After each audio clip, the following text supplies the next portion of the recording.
الإنسان المسيحي الذي يحب المسيح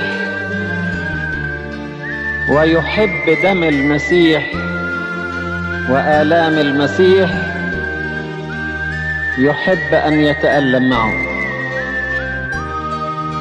يحب أن يتعب من أجله، يحب أن يصلب من أجله.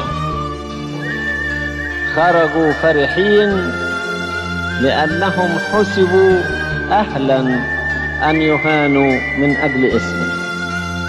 إنما أريد أن أقول في الألم أن تتألم من أجله، من أجل الرب، من أجل ملكوته وإنجيله.